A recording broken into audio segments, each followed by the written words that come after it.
Hari ini saya akan menyampaikan satu topik atau tema di mana kita harus memberikan ruang seluas-luasnya kepada Tuhan, Sang Pemilik hidup kita, kepada Sang Pengendali hidup kita yang bertanggung jawab atas keberlangsungan hidup kita. Karena itu beri Yesus kendali atas seluruh aspek hidup kita, dan inilah tema yang ingin saya sampaikan kepada kita. Dalam Amsal Sulaiman pasal 3 ayat 5 sampai dengan ayat 7, dalam Matius pasal 6 ayat 33, dalam Lukas pasal 5 ayat 4 dan ayat 5 sampai dengan ayat 6 dan ayat 7. Saya akan kupas ayat-ayat ini buat kita semua. Dalam Amsal pasal 3 ayat 5 sampai dengan ayat 7 berbunyi demikian: percayalah kepada Tuhan dengan segenap hatimu dan janganlah bersandar kepada pengertianmu sendiri.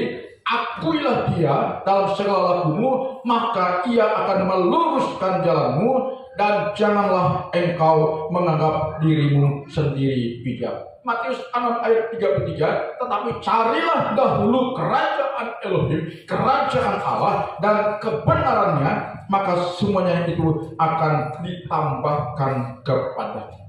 Bapak Ibu Saudara yang saya kasihi di dalam Tuhan, saya langsung to the point saja. Jika kita ingin hidup kita ini dirubah dari rasa kekosongan, dari rasa kehampaan, menjadi berisi, menjadi bernas, maka beri Yesus kendali penuh atas hidup kita, termasuk karir kita, termasuk pekerjaan kita, termasuk usaha kita, termasuk waktu kita. Kita berikan kepada Tuhan Yesus Kristus sebagai pengendali itu semua. Contoh di dalam Lukas pasal 5. Di sana ada suatu teladan yang harus kita ikuti, yaitu teladan dari Simon Petrus, di mana Simon Petrus mengizinkan Yesus naik ke perahunya agar dapat mengajar beberapa orang yang berdiri di pantai. Saya bacakan Lukas 5 ayat 4 sampai dengan ayat 5. Setelah berbicara, Yesus berkata kepada Simon, bertolaklah ke tempat yang dalam dan tebarkanlah jalamu untuk menangkap ikan. Dan Simon menjawab, Guru, telah sepanjang malam kami bekerja keras dan kami tidak menangkap apa-apa. Tapi karena Engkau menyuruhnya, aku akan menebarkan jala juga. Perhatikan saudara, apa yang terjadi dalam ayat 6 dan ayat 7 dikatakan di sana. Dan setelah mereka melakukannya, artinya menebarkan jala sesuai dengan perintah Yesus, mereka menangkap sejumlah ikan besar. Lalu mereka bersama-sama mengisi kedua perahu mereka dengan angkapan ikan yang sangat banyak tadi. Perhatikan baik-baik saudara. Setelah mereka melakukan perintah Yesus, mereka menangkap sejumlah ikan besar. Luar biasa saudara.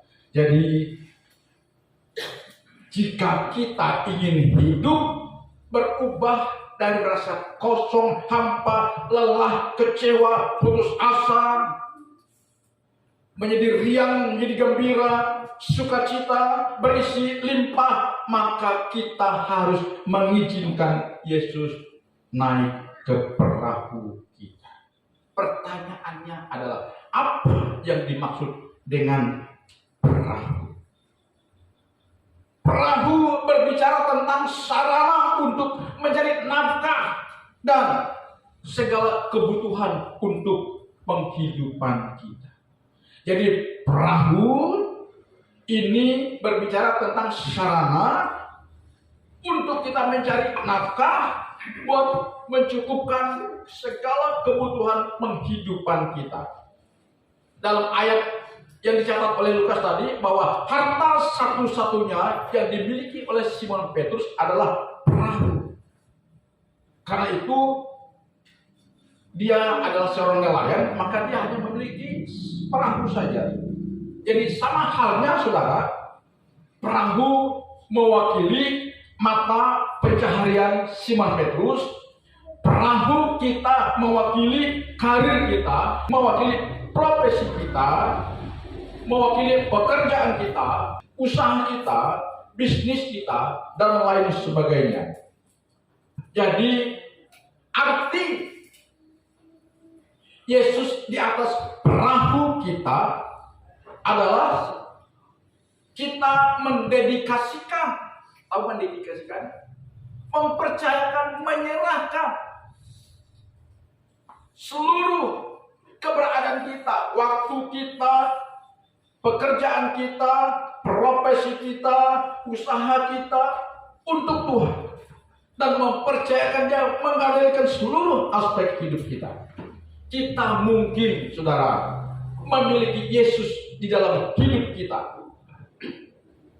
Tetapi pertanyaannya adalah, apakah kita telah memberikan Yesus kendali atas waktu kita, atas pekerjaan kita, atas penghasilan kita, atas usaha kita? Itu pertanyaannya. Kita mungkin telah mempercayakan keselamatan kita kepada Yesus dan melayani Dia, mungkin setia di gereja. Tetapi ketika kita kembali bekerja di sepanjang minggu, apakah kita juga mempercayakan pekerjaan kita kepada Yesus?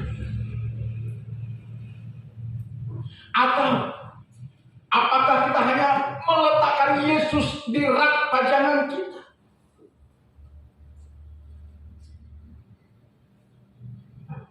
Ketika Simon Petrus memberikan Yesus kendali atas pekerjaannya, ia diberkati dengan hasil-hasil yang luar biasa. Tetapi Bapak Ibu, saudara-saudara, jangan kita keliru dengan urutan yang ingin saya sampaikan. Sebab kadang-kadang, saudara, kita berpikir begini dan berdoa begini: Tuhan, jadikan aku benar-benar sukses dalam pekerjaanku. Tuhan, jadikan aku benar-benar sukses dalam usahaku. Tuhan, jadikan aku benar-benar sukses dalam bisnisku. Sebab kalau aku sukses dan diberkati, aku akan melayanimu dengan kesuksesan yang aku telah raih. Apakah ini pendapat yang benar? Saya katakan, ini pendapat yang salah.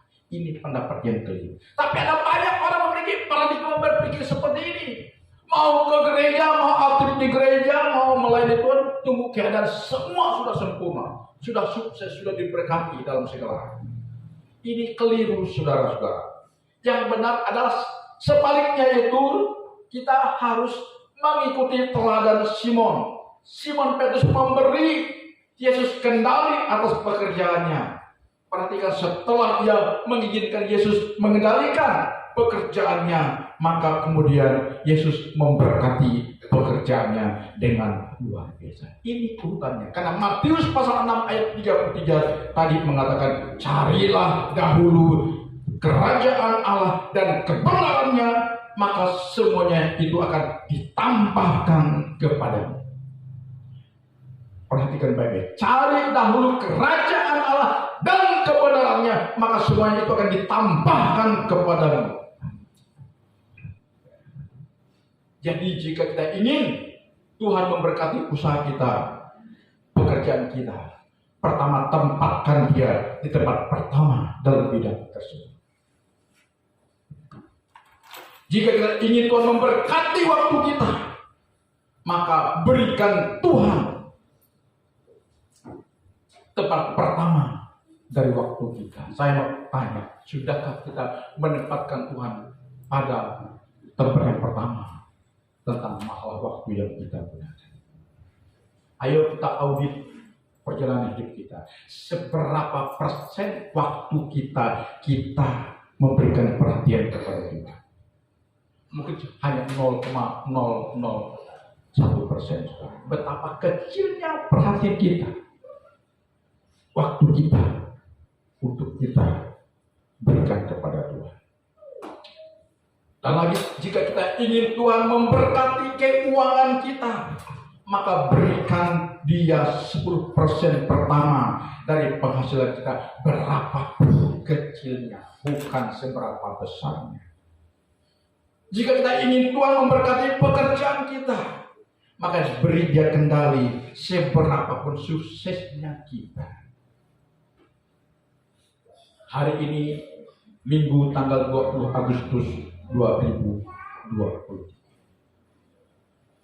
Apapun dan bagaimanapun keadaan kita, firman Tuhan mengajarkan kepada kita, izinkan Yesus naik ke perahu kita, yaitu rumah tangga kita, usaha kita, pekerjaan kita, profesi kita, bahkan seluruh aspek hidup kita. Dan percayalah saudara, jika kita mengizinkan Yesus masuk dalam perahu kita, maka perhatikan, ada perubahan yang signifikan dalam hidup kita. Mungkin selama ini kita lelah, galau, kecewa, ada rasa kosong, ruang hampa menguasai hati, pikiran, jiwa kita, sehingga berakibat kita mengalami rasa putus asa, kecewa. Dan kalau kita mengizinkan Yesus masuk menguasai hidup kita, maka kita akan diisi dengan damai sejahtera, sukacita, limpah dalam kegembiraan, bahkan limpah dalam janji-janji pemeliharaan Tuhan yang sempurna. Jadi tanggung jawab kita hari ini, percaya kepada Yesus, beriman kepada Yesus, berani mempercayakan Yesus untuk seluruh aspek hidup kita. Ya, jangan separuh-separuh. Ini yang Tuhan mau dari kita semua. Karena dia berkata, jika kita mengutamakan dia, maka semua akan ditambahkan kepada kita.